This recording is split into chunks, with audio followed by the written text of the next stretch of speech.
이번 대선은 유난히 그런 것 같습니다. 사건, 사고도 많았고, 후보들도 많았고, 말들도 많았고. 보통은 이제 한 2명 정도의 후보 혹은 많아야 한 3명 정도의 후보에 이제 뉴스가 배분이 됐는데 이번엔 5 후보 다 뉴스를 만들어낸 거죠. 네. 끝까지 또 완주했고요.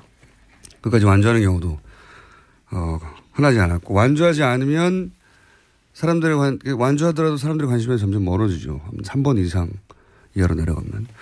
이번 대선 5번까지 5번 후보까지 마지막 순간까지 다 관심을 끌었습니다. 네. 미디어도 5번 후보를 다 골고루 다뤘고요. 실제. 네. 또 TV 토론 효과가 컸던 걸로 보입니다. 자, 그러면 이제 오늘 어제 마지막 유세였죠? 예. 네. 어제 자정까지 가능했던 유세여서요. 예. 각자 마무리 유세했습니다. 자, 마무리 유세에서 어떤 말들이 등장했는지 저희가 목소리로 직접 들어보겠습니다. 먼저 1번 후보는 마무리를 어디서 했죠? 서울 광화문 광장에서 마무리했습니다. 부산에서 시작해서 대구와 청주를 거쳐서 상경에서 촛불 집회의 상징인 광화문 광장에서 선거를 마무리한 건데요. 거기서 이제 자신의 관심사는 더 이상 승부가 아니라면서 득표율에 대해서 문재인 후보가 강조했습니다. 알겠습니다. 직접 들어보시겠습니다. 국민 통합을 완성하겠습니다. 개혁이 먼저입니다. 박근혜 탄핵되고 구속된 거 말고 우리 대한민국 달라진 거 있습니까? 청산 아직 시작도 못했죠? 압도적인 정권 교체만이 가능합니다. 자, 결국은 이제 촛불이 왜 들렸고 그 마무리가 뭐냐. 네, 그러니 압도적인 정권 교체, 득표율이 높아야 된다는 얘기죠. 결국은 1번 후보는 아마도 이제 이번 대선이 8시까지니까 막판에 그 투표 동료 이제 특히 1, 2번 그 정당은 그 중에서도 특히 2번 정당은 이 조직력이 가장 강한 전통의 투표 동료가 막판에 집중될 가능성이 높거든요. 네, 그래서 득표율이 중요하다. 네, 선거 막판에 계속해서 강조하고 있는 선거 포인트입니다. 네. 자신의 지지층에게 긴장을 놓치지 말고 반드시 투표해달라는 그런 메시지죠. 네. 자, 2번 후보는요? 네, 홍준표 후보도 부산에서 시작해서 대구, 대전, 천안을 거쳐서 서울에서 마지막 선거 유세했습니다. 서울 대안문에서 선거 유세를 했고 그 이후에는 홍대를 찾았는데요. 마지막까지 홍준표 후보는 각 후보들에게 별명을 붙여가면서 비판의 이야기를 놓지 않았습니다. 자, 직접 들어보시겠습니다. 문 후보 보고는 문쩔쩔이래요. 이제 무릎만 쩔쩔 맨다고. 그 다음에 그 안 후보 보니까 안초딩이라고 합니다. 그래서 홍준표는 그래도 당당해야 한다고 홍당당이랍니다. 이게 이제 마지막 순간까지 자신만의 유세 스킬인데 그 말 자체는 뭐랄까요. 혹자는 막말이라고 하는데 이것도 대단히 계산된 거죠. 그러니까 보수 자존심이 땅에 떨어졌는데 상대 후보들을 이렇게 낮추면서 깎아내리는 거죠. 예. 네. 보수를 우습게 여겼던 세력을 자신이 심판하겠다. 그러니 자존심을 다시 끌어올려 투표장에 나오게 하는 나름의 막말 같아도 영리한 전략입니다. 이것도. 예, 계산된 발언인 거죠. 자, 이렇게 마지막 순간까지 본인의 네이밍 센스를 이용해서 네, 4번, 5번 후보에게도 별명을 붙여줬는데 유승민 후보는 유배신, 심상정 후보는 심배배 이렇게 이야기했습니다. 예, 알겠습니다. 자, 3번 후보는 어딜 갔고 무슨 멘트를 했는지 직접 들어보기 전에 일단 어딜 갔습니까? 네, 안철수 후보 어제 대전에 집중했습니다. 그런 다음 저녁에 서울로 올라와서 홍대에서 페이스북 라이브로 유세를 끝맺었습니다. 문재인, 홍준표 후보 모두에게 비판의 메시지를 던졌습니다. 직접 들어보시겠습니다. 통합을 위한 정권교체인지 개파 패권을 위한 정권교체인지 선택해 주십시오. 충청이 낳은 큰 지도자들이 통합의 중심이 될 수 있도록 더 큰 노력 약속드립니다. 네, 마지막이다 보니 다들 자신의 그동안의 메시지를 집중적으로 얘기를 한 거네요. 그러니까 양극단, 홍준표 후보나 문재인 후보 1번, 2번은 양극단이라고 얘기하면서 본인이야말로 합리적 중도로 1, 2번이 되면 편가르기가 될 것이다. 네. 계속 분열된다라는 메시지 강조하고 있습니다. 이 메시지가 처음부터 지금까지 지속된 반복된 핵심 메시지죠. 예. 양극단을 배제하고 본인과 같은 합리적 중도를 선택해야 한다.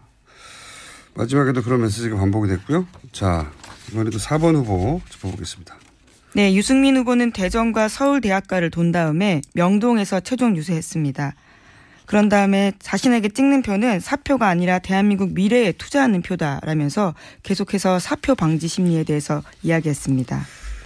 1, 2번 후보는 사표를 얘기하고 계속해서 4, 5번 후보는 사표가 아니다라고 주장하는 4, 5번 후보, 1, 2번 후보와 4, 5번 후보 이 메시지는 이제 반복됩니다. 예. 자, 직접 들어보시겠습니다. 여러분, 내일 우리 대한민국이 깜짝 놀랄 기적을 우리 손으로 만들어 봅시다. 9회 말 투아웃입니다. 이제 9회 말 투아웃에 4번 타자 역전의 말로 없는 꼭 치겠습니다. 여러분 감사합니다. 네. 이어지는 이야기가 이제 유승민의 표는 사표가 아니다는 얘기. 예, 그렇죠. 9회 말 투아웃에 2스트라이크 3볼이죠. 예. 좀 더 구체적으로 얘기하면 볼 하나 남았고 말로 상황인데 홈런을 치겠다고. 사표 이야기를 4번 후보는 가는 곳마다 계속 합니다. 미래의 투자다. 예. 사표가 결코 아니다. 소수 정당의 후보는 이 깜깜의 기간 동안 가장 경계해야 될 게 이제 사표 심리이기 때문에 같은 메시지가 계속 반복되고 있습니다. 자, 5번 후보는 어디 갔습니까? 네, 심상정 후보는 어제 계속해서 서울 신촌에서 있었습니다. 거기서 어제 오전부터 시작해서 자정까지 촛불 필리버스터 유세를 했습니다. 심 후보는 정권 교체는 이미 확실하다면서 소신 투표해달라고 강조했습니다. 직접 들어보시겠습니다. 저 심상정에게 투표를 해야 촛불 시민혁명이 완성될 것입니다. 심상정이 강해져야 대한민국이 미래로 나갈 수 있습니다, 여러분. 심상정 후보의 메시지도 한 2주 전부터 계속 반복되는 거죠. 정권 교체는 이미 확실하다. 걱정하지 말고 불안해하지 마라. 그 걱정 말고 심상정을 선택해라. 소신대로. 네, 이 메시지죠. 4번과 5번의 메시지는 유사합니다. 이제 소수정당 항상 깜깜이 때 그 직전 지지율을 이제 불안해서 옮겨가는 경우가 많아서 계속해서 같은 이야기를 했고요. 자, 이렇게 마지막 유세가 있었습니다. 네. 그리고 이 대선을 만들어냈던 분들 소식도 저희가 짧게 좀 전해드릴까요? 예. 네, 김기춘 전 청와대 비서실장과 최순실 씨는 거소투표 신청했다라고 알려졌습니다. 거소투표는 구치소 수용자 등한테 투표소에 직접 가지 않고도 우편으로 투표할 수 있는 방식인데 박근혜 전 대통령은 이것을 신청하지 않았다고 합니다. 군인들이나 구치소에 있거나 이런 분들은 이제 거소투표라는 걸 합니다. 그런데 최순실, 김기춘 두 사람은 거소투표를 신청을 했다고 하고 박근혜 전 대통령은 하지 않았다고. 그리고 사실은 이제 대선 뉴스에 다 묻혔는데 이 국정농단 재판이 굉장히 빠른 속도로 진행되고 있어요, 사실은. 네, 그렇죠. 뇌물죄 재판이 계속해서 일주일에 몇 차례씩 열리고 있습니다. 그래서 이제 거기서 최순실 씨와 관련한 뉴스들이 계속 나오고 있는데 이제 언론의 주목을 잘 못 받고 있지만 간단하게 전해드리면 대부분은 최순실 박근혜 경제 공동체다라고 하는 주장을 뒷받침하는 증언이나 증인들이 법정에서 사실은 굉장히 많이 나오고 있어요. 예. 소소하게도 많이 나오고 뭐 예를 들어서 독일에 간 이후에도 박근혜 전 대통령, 그러니까 최순실 씨가 독일에 간 이후에도 박근혜 전 대통령 입을 옷이나 음식 같은 거를 최순실 씨가 지시해서 뭐 사다 줬다. 네, 어제 재판에서 나왔던 최순실 씨 운전기사 박모 씨의 진술입니다. 네. 그것이 공개된 거죠. 직접 와서 이야기한 건 아니고요. 검찰 특검에서 한 이야기입니다. 네, 증언이 이제 공개된 거죠. 예, 당시에. 이 이야기는 아무래도 이제 대선이 지나야 다시 주목을 받겠죠. 대선이 지나고 나면 그 재산이나 왜냐하면 재산 관계가 충분히 밝혀지지 않았기 때문에 그렇게 재산 환수에 관한 이야기도 나올 것이고 그런 얘기 나올 것 같습니다. 자, 대선 전 마지막 방송인데 오늘 브리핑은 칭찬으로 마무리해 볼까 합니다. 원래 시사 방송은 칭찬에 인색하거든요. 예. 문제점만 지적해도 넘치는 세상이기 때문에 근데 대선 당일이기 때문에 각 후보에 대한 칭찬, 좋은 점, 대단한 점만 한번 얘기해 볼까요? 네, 어떤 점을 준비해 오셨나요? 아주 곰곰이 생각해 봤어요. 네. 어젯밤에. 다섯 후보에 대한 보통은 이제 문제점이나 또는 아쉬웠던 점이나 약점이나 뭐 이런 얘기들을 주로 하게 되죠. 대선 지금까지 주로 이제 그런 이야기 하셨고요. 네. 1번 후보부터 얘기해 보자면 제가 보기 가장 대단한 점은 지난 5년간 미디어 지원을 가장 받지 못한 후보예요. 네. 생각해 보시면 뭐 종편이나 지상파나 종이 매체나 할 거 없이 민원연에 계속 발표하던 지표에서 나왔죠. 마이너스 점수를 계속 받았던. 근데 이 범진보라고 할 수 있는 진영의 이제 맏형격인 후보였죠. 후보로서 일종의 울타리 혹은 버팀목 역할을 하면서 마지막까지 버텨냈다. 그 점이 제가 보기에는 가장 대단한 점이고 김대중 전 대통령조차 이제 DJP 연합이란 큰 기술이 필요했거든요. 집권을 위해서는. 노무현 전 대통령 역시 이제 단일화라고 하는 큰 이벤트가 필요했고. 근데 문재인 후보는 지지율도 10% 박스권부터 시작해서 20% 박스권, 30% 박스권 아주 더디게 혼자서 버텨서 결국 여기까지 쌓아왔다는 점에서 결과에 상관없이 아마 시간이 지나고 나면 역대급 후보였다. 이런 평가를 받게 될 거라고 봅니다.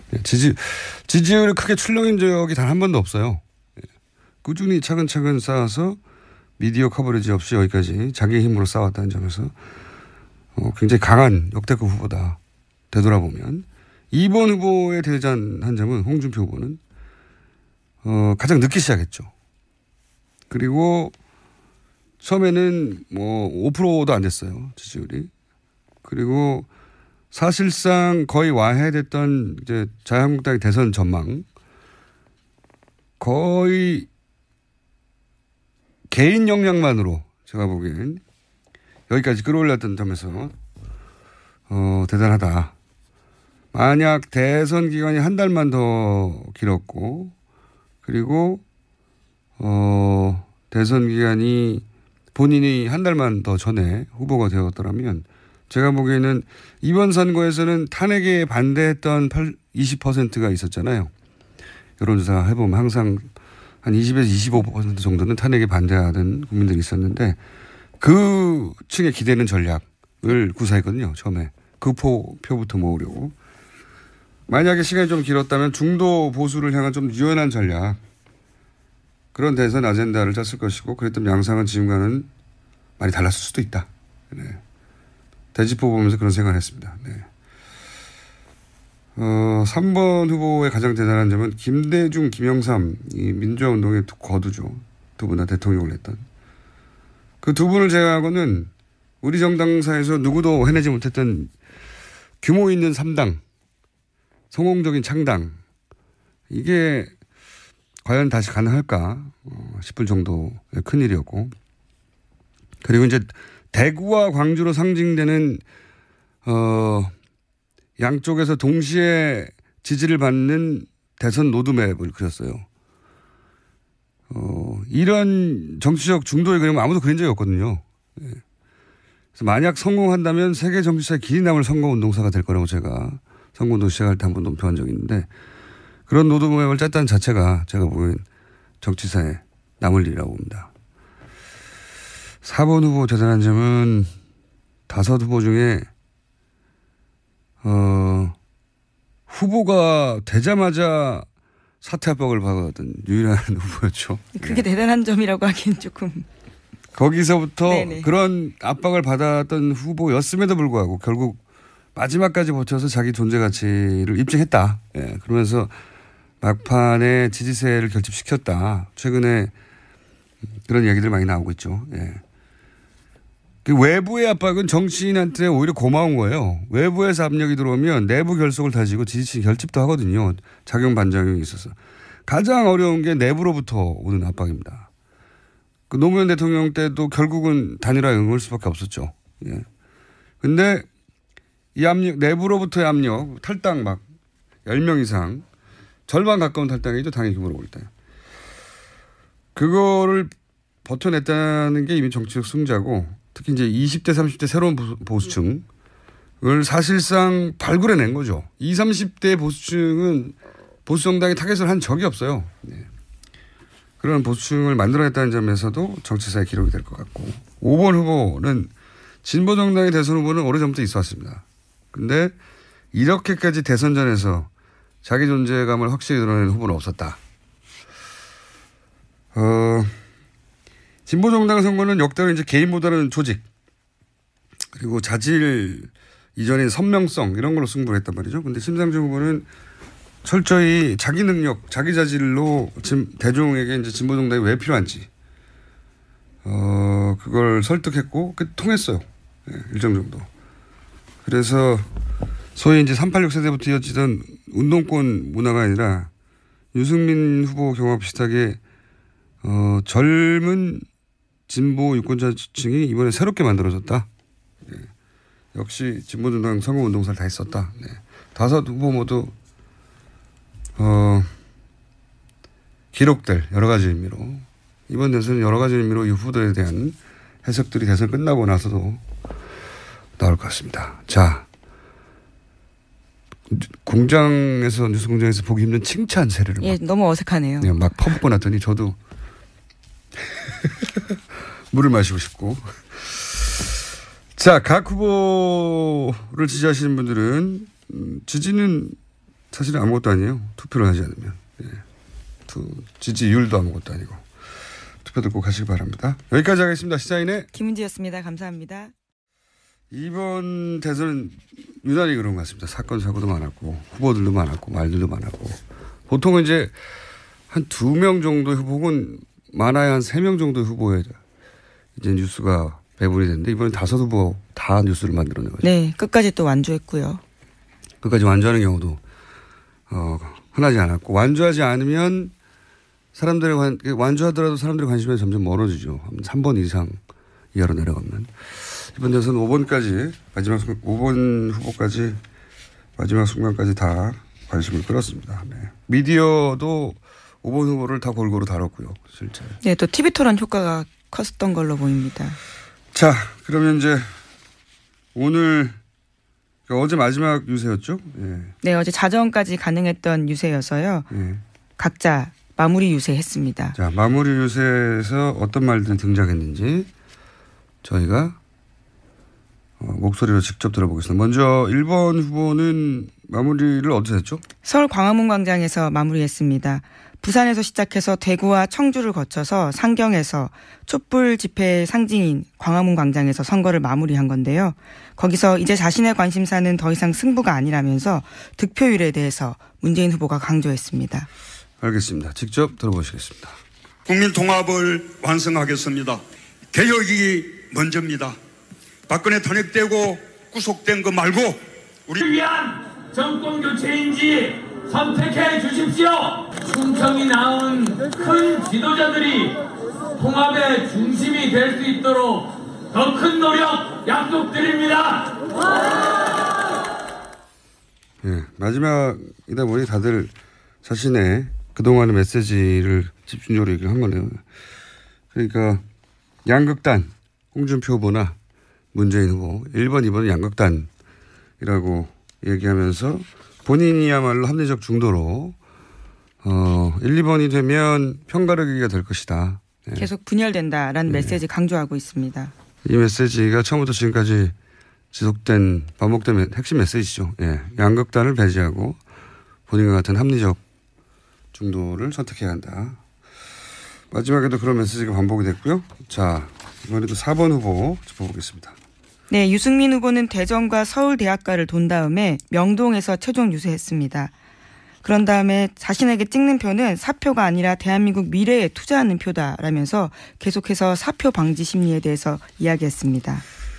1, 2번 후보는 사표를 얘기하고 계속해서 4, 5번 후보는 사표가 아니다라고 주장하는 4, 5번 후보, 1, 2번 후보와 4, 5번 후보 이 메시지는 이제 반복됩니다. 자, 직접 들어보시겠습니다. 여러분 내일 우리 대한민국이 깜짝 놀랄 기적을 우리 안초딩이라고 합니다. 그래서 홍준표는 그래도 당당해야 한다고 홍당당이랍니다. 이게 이제 마지막 순간까지 자신만의 유세 스킬인데 말 자체는 뭐랄까요, 혹자는 막말이라고 하는데 이것도 대단히 계산된 거죠. 그러니까 보수 자존심이 땅에 떨어졌는데 상대 후보들을 이렇게 낮추면서 깎아내리는 거죠. 네. 보수를 우습게 여겼던 세력을 자신이 심판하겠다. 그러니 자존심을 다시 끌어올려 투표장에 나오게 하는 나름의 막말 같아도 영리한 전략입니다. 이것도 계산된 발언인 거죠. 자, 이렇게 마지막 순간까지 본인의 네이밍 센스를 이용해서 4번, 5번 후보에게도 별명을 붙여줬는데 유승민 후보는 유배신, 심상정 후보는 신배배 이렇게 이야기했습니다. 알겠습니다.